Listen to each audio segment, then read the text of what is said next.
De tanto estar, en algún momento alguna foto te sale. Tengo una enorme colección de fracasos, ¿eh? Una enorme colección de fracasos. Mira, yo pienso que el oficio de los fotógrafos de prensa tiene fecha de vencimiento en la calle. O sea, un fotógrafo que hace moda, que hace retratos, que hace fotografía de estudio en general, va evolucionando su mirada a lo largo de toda su vida y tal vez, no sé, puede tener 60, 70 años y estar casi en la cresta de la ola de su oficio.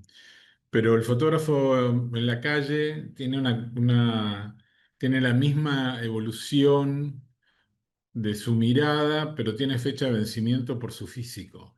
Eh, Lo que yo cuento ahí al principio de la película, que fue en el 2017, que fueron las dos movilizaciones grandes por la ley de la reforma jubilatoria de la época de Macri, en ese momento me di cuenta que el físico ya no me acompañaba. Yo en la época de la dictadura, eh, primero, contra la opinión de mi jefe, yo siempre salía con una cámara y un solo lente. Nunca llevaba bolso ni nada. Y además, yo entrenaba para correr más rápido que la policía y corría más rápido que la policía. Me subía a lugares que con el tiempo no me pude subir. Entonces, me parece que la calle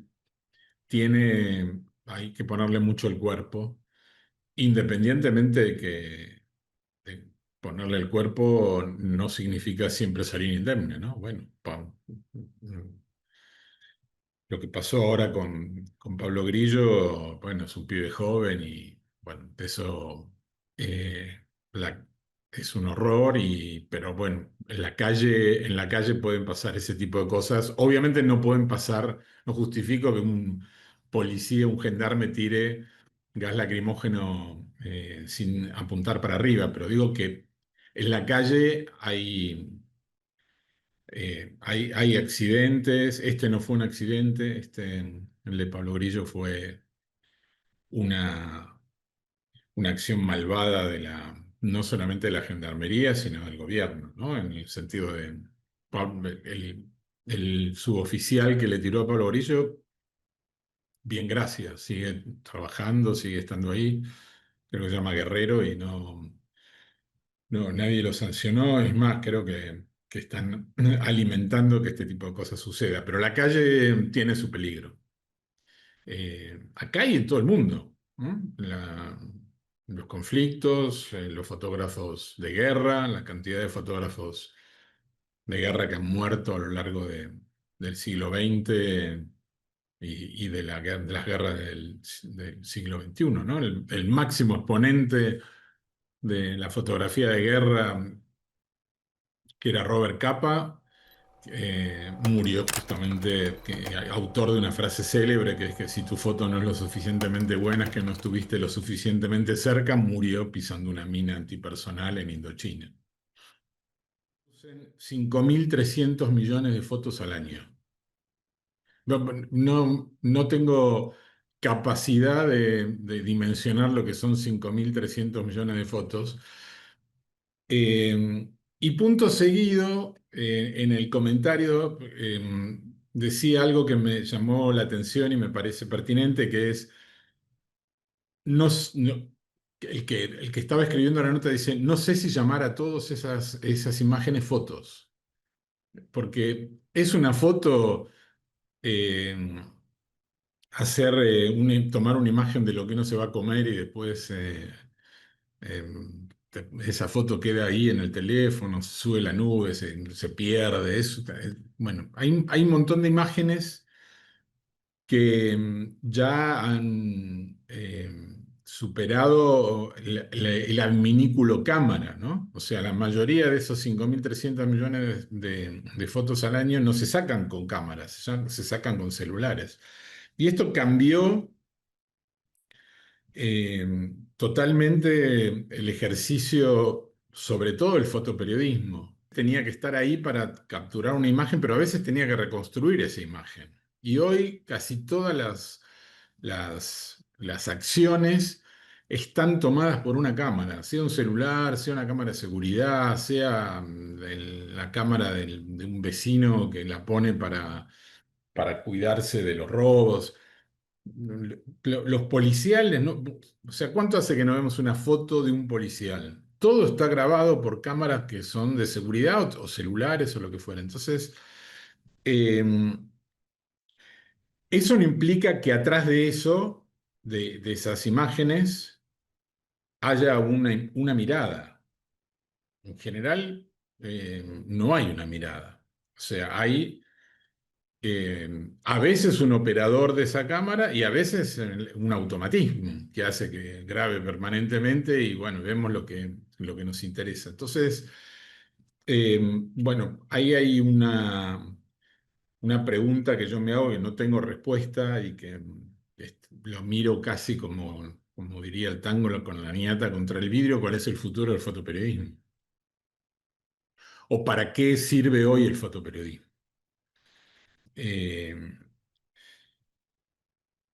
Sirve, y por momentos tengo una mirada pesimista hacia eso y por momentos tengo una mirada más optimista y inclusive una mirada que no tenía en mis tiempos de fotógrafo o en la calle, que era una mirada muy individualista y ahora tengo una mirada más colectivista de esas imágenes. O sea, la posibilidad. Volviendo a lo de Pablo Grillo de la manifestación en el Congreso, la posibilidad de reconstruir todo lo que pasó con Pablo Grillo se dio a partir de un colectivo de imágenes y de videos y de cámaras de seguridad que pudieron detectar el momento en el que la bala le impacta el cráneo. Otro fotógrafo en una posición totalmente distinta a esa pudo fotografiar a quien disparó.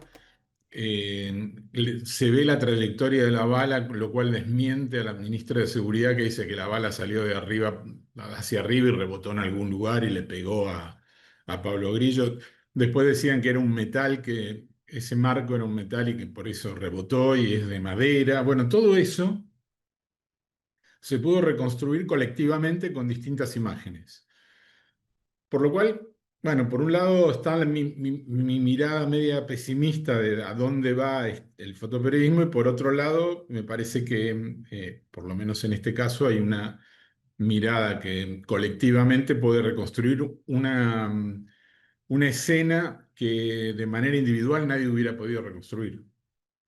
A mí siempre me resulta difícil dar consejos, pero lo que yo le pregunto a alguien que me dice, bueno, quiero ser fotógrafo, quiero estar en la calle, quiero ser reportero, ¿estás seguro que amás eso? ¿Que querés hacer eso?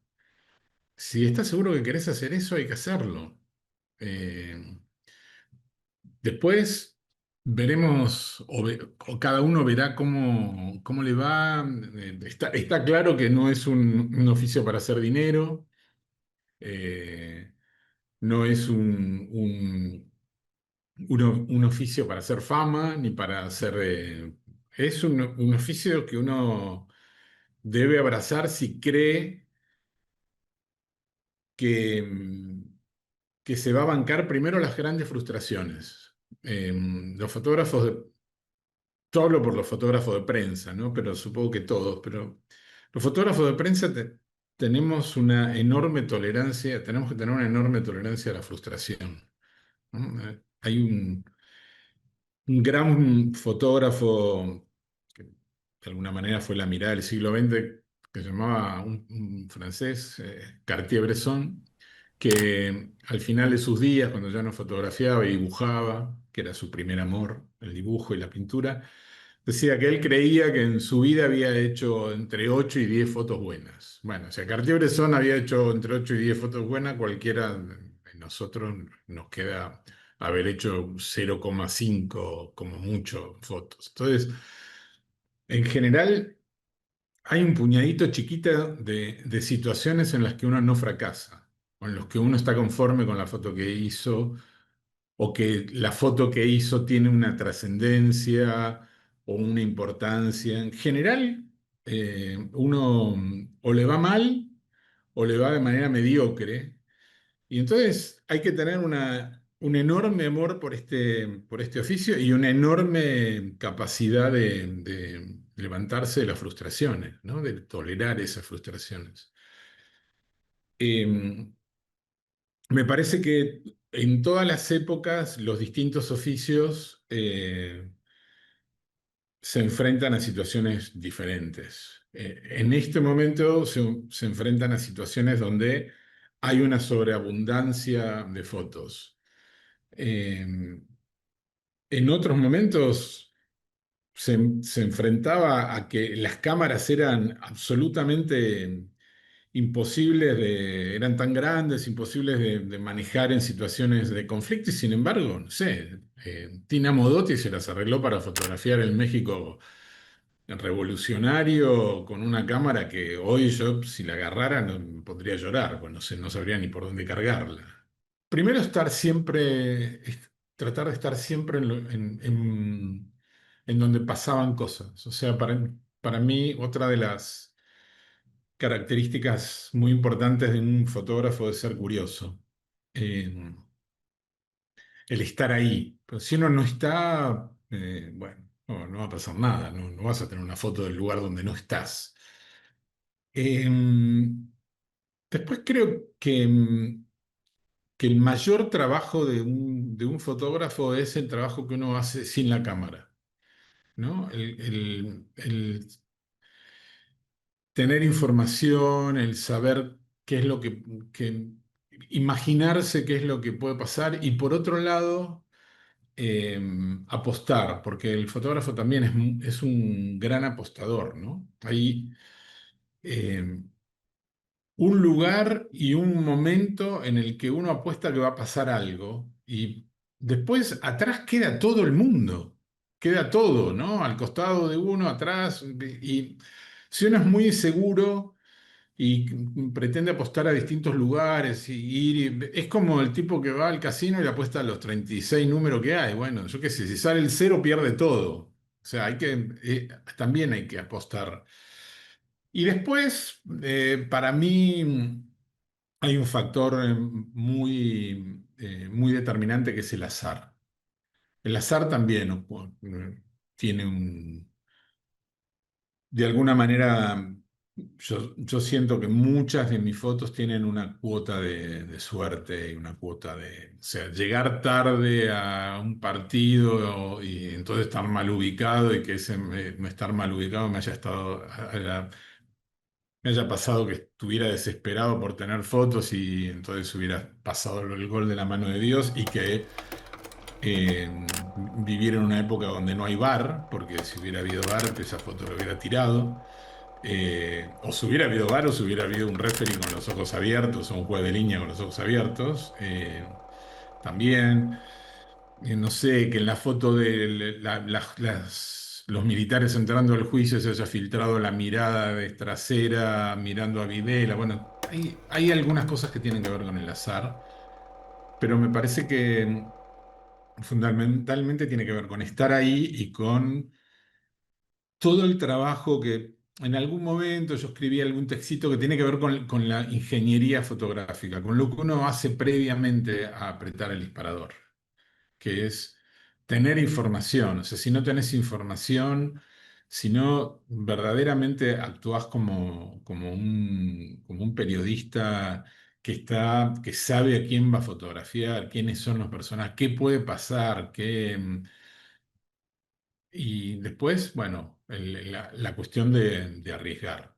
La primera muestra en la que yo participo es una muestra colectiva y tiene que ver con esta cuestión de mostrar, de esta cuestión de entender socialmente a la fotografía, que fue la muestra del periodismo gráfico argentino que se hizo en 1981, en plena dictadura.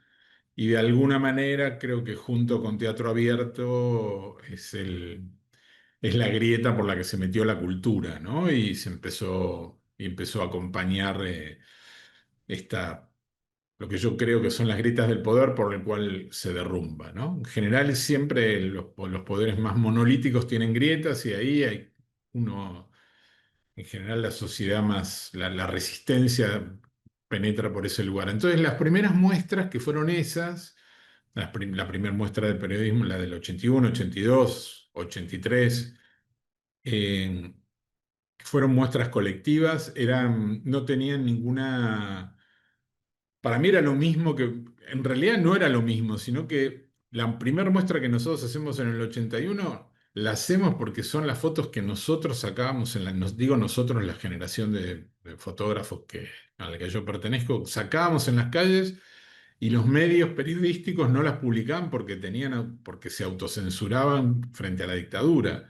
Entonces nosotros hicimos esa muestra para exponer lo que no mostraban los diarios, lo cual se dio una paradoja porque los diarios acompañaron, hicieron prensa de esas muestras y publicaron las fotos que fueron objeto de nuestra muestra. O sea, las terminaron publicando de alguna manera cobardemente, ¿no? Porque la publicaron con nosotros al frente. De hecho, la primera muestra del periodismo gráfico se hace en un localcito en San Telmo con un falcón verde del que hablábamos al principio en la puerta durante los primeros días, inclusive el día de la inauguración. Eh, Pasa bastante tiempo hasta que yo me animo me animo. Entiendo que las fotos tienen otro formato en una muestra, ¿no? Que esas fotos que yo hacía para los diarios, sobre todo además en los años 80 para los diarios que le imprimían horrible, ¿no? Porque todos los diarios imprimían horrible, había una especie de chiste en el periodismo que decía que los epígrafes de los diarios no eran epígrafes, sino eran la explicación de lo que no se veía arriba. Creo que ahora hay tres formatos que tengo claros sobre el destino de una foto, ¿no? La fotografía periodística que se difunde masivamente, el libro, que me parece que es el mejor lugar, el mejor destino para una foto, y la muestra que es un buen destino pero pasajero, que implica por otro lado un esfuerzo del público que sí, bueno, el otro también tiene un esfuerzo que es comprar el libro, pero una vez que compraste el libro, las fotos que están en los libros siempre se me ocurren extrañas, ¿no? Como también tienen encerrar una foto en un libro y alguien se lo lleva. Yo a veces, no sé, mis primeros libros pensaba, bueno, no sé, así como yo abría un libro no sé, de Kudelka una noche en mi casa, y Kudelka no sabía que yo estaba abriendo el libro y viendo sus fotos, qué pasaría con mis fotos? Si estaban dando vueltas en algún lugar, si alguien desvelado abría un libro mío que había comprado. O sea, el libro tiene una cosa media de eternizar esa foto, ¿no? Que la muestra tiene un tiempo. Me costó entender que alguien se quisiera llevar un papel que tenía mi foto. No sé. ¿Por, por qué alguien haría una cosa así con una foto que yo tenía guardada en un sobre que de repente eh, se la llevaba a alguien, la compraba a alguien por algo? Me sigue pasando esta historia de que la venta de las fotos, porque la mayoría de las fotos que yo vendo a coleccionistas sí, a coleccionistas, no tuvieron ese propósito al ser hechas. O sea, yo vendo mis fotos periodísticas, ¿no? El mundo de el mundo del coleccionismo en fotografía es un mundo relativamente nuevo en el mundo. No sé, eh, recién a fines o mediados de los 70 en Europa se empiezan a vender algunas fotos, pero yo me acuerdo bien en los años 90 de un encargo que me hizo el director del diario, que iba a París para, para un trabajo y que él había comprado una foto de Cartier-Bresson en $3.000. Una foto de Cartier-Bresson vivo firmada por Cartier-Bresson en $3.000, lo cual era, hoy nos parece ridículo, porque una foto de Cartier-Bresson cuesta muchísimo más. O sea que en el mundo del intercambio de dinero por una foto que en pintura data de mucho antes, ustedes sabrán mejor eso porque yo no sé bien cuándo es relativamente nuevo. Y a mí me sigue sorprendiendo, sobre todo porque creo que hay fotógrafos que realizan sus fotos em, para ese mercado. Y yo hice mis fotos para que se publicaran en los diarios. Eh, Después terminaron en colecciones o museos, pero no fue la intención al tomar esa foto. Entonces, es algo que todavía me resulta eh, extraño. Las fotos tienen como que pasan distintas vidas. Y entonces una foto que tal vez fue hecha como una denuncia o una foto que fue hecha en el contexto de, de una protesta, termina en la pared de un coleccionista o de un museo como una... A mí igual me sigue resultando, no por la fotografía, ¿no? Pero me sigue resultando difícil eh, decir que una foto mía termina como una obra. Me resulta raro, ¿no? Pero, o sea, yo nunca acepto no sé si es un calificativo de artista, pero yo soy fotógrafo, entonces mis fotos, no son obra, pero bueno, no sé, alguien la puede comprar y convertirla, decir que es una obra de arte para ellos, qué sé, para mí es una foto. Descubrí unas fotos en realidad las tenía y las empecé después de ese desafortunado día donde descubrí que ya no daba más en la calle y no podía saltar y me llegó una valla puesta. Primero, mi sensación fue de enorme, no sé si como una... Me costó aceptar que había algo que ya no podía hacer. Sobre todo porque me resultaba muy difícil aceptar que no pudiera expresarme con el lenguaje que yo me había expresado siempre, que era la fotografía. Pero entonces pensé, mientras tenía como cierta desazón con eso, qué podía, no sé, qué podía pasar. Y lo primero que hice fue revisitar mi archivo. Y ahí descubrí las fotos de esa valijita que había con diapositivas de mi mamá, que me había hecho a mí, porque yo soy hijo único y vivíamos en Mar del Plata, y ella me hacía fotos con una Kodak Fiesta. Y las había guardado primorosamente en una valijita de Kodak, todas anotadas, cada cosa que era. Y un día que la fui a visitar a mi vieja en esa época, descubrí que tenía dos o tres cuadernos de mi infancia, de mi escuela primaria, de los primeros grados. Y entonces me lo llevé, empecé a mirar eso y se me ocurrió esta idea de proyectar analógicamente, porque yo no entiendo nada bueno, no entiendo nada, no, pero no sé trabajar las fotos en Photoshop, más allá de lo básico. Entonces lo que hice fue, se me ocurrió que era como una revisita no solamente a mi archivo, sino al archivo de mi mamá y a mi proto momento de fotógrafo, que era en vez de ser fotógrafo, ser modelo, porque era del otro lado de la cámara. Entonces empecé a proyectar esas fotos, esas diapositivas, pedí un proyector y las proyectaba sobre las páginas de mis cuadernos. Y cuando alguna combinación de esa me gustaba, le hacía una foto. Y ahí nació Infancia Proyectada. Empecé a buscar fotos de manifestantes tirando piedras con el objetivo de ver si podía imprimirlas sobre piedras, sobre las mismas piedras que tiraban los manifestantes. Pero bueno, logré imprimir 6 piedras con esas fotos que expuse el año pasado. Y bueno, nada, a mí me gusta mucho ahora trabajar sobre objetos con las fotografías, ¿no?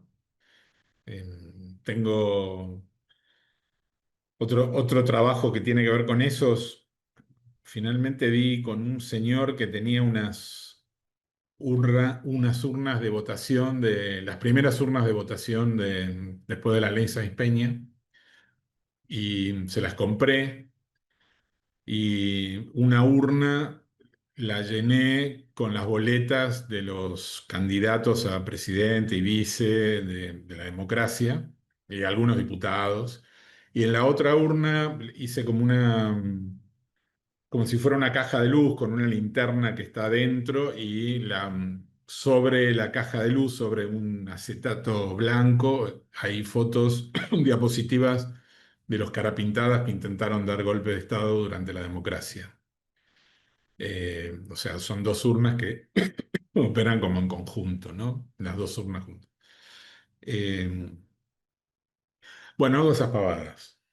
Un día me llamaron de unos chicos que estaban haciendo un documental sobre una señora que se llama Aurora Sánchez Nadal, que es la madre de uno de los guerrilleros que yo fotografié con vida en la tablada y que está desaparecido.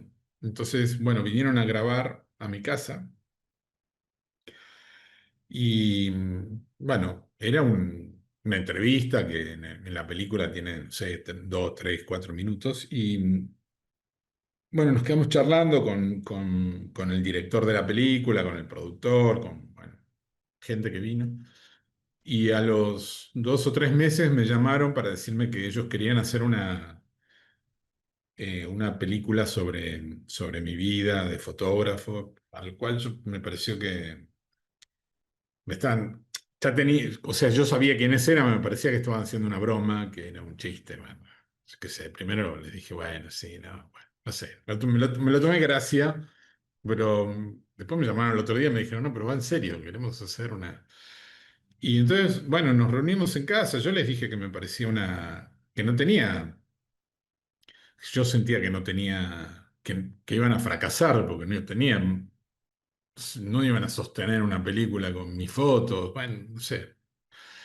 Bueno, ellos insistieron y tuvimos muchas reuniones donde, nada, empezamos a charlar y ellos empezaron a interiorizar de cosas. Bueno, hicieron un laburo interesante desde el punto de vista de investigación. De infancia proyectada, se les ocurrió una idea que yo creo que es genial y que para mí es súper, no sé, como movilizadora, romántica. Yo que sé que fue, bueno, yo proyectaba las fotos de mi mamá sobre los cuadernos, ellos proyectaron esas fotos sobre las rocas del mar en el que yo me crié, ¿no? Que yo me crié ahí en Mar del Plata.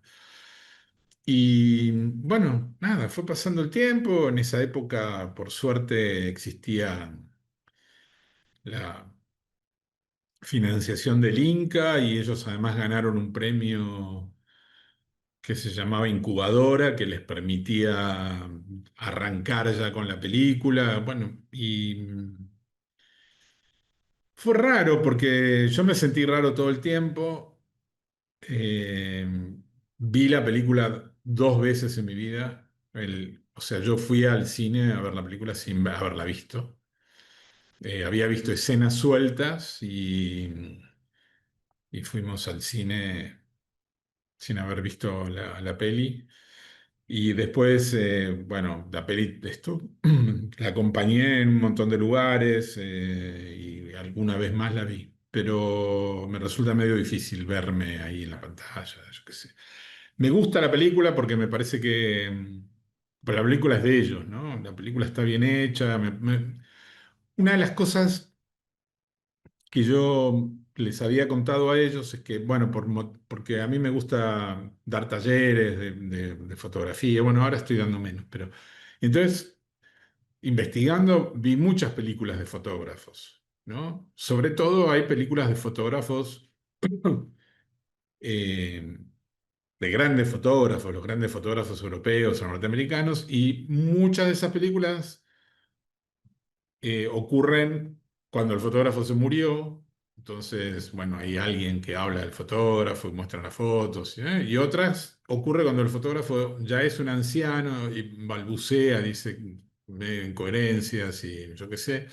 Y además la gente a la que entrevistan habla bien del fotógrafo, porque no van a entrevistar a alguien que le robó la billetera al tipo. Entonces, y, y se me ocurre que esas películas que a mí me resultaban interesantes son películas de nicho, son películas para los fotógrafos, nada más. Entonces yo lo lo único que les dije es, miren, les di un montón de links de esas películas. Traten de no hacer una película para fotógrafos, porque las películas para fotógrafos es como el gato que se muerde la cola, lo ven solamente los fotógrafos. Y los fotógrafos son los que peor la van a tomar, porque no, los fotógrafos somos reacios a considerar al otro bueno, ¿no? Y yo estoy contento con la peli, me parece excesiva. Después lo tomé como una especie de reconocimiento a una generación de fotógrafos, más que a mí, ¿no? Y entonces me autoconvencí con eso.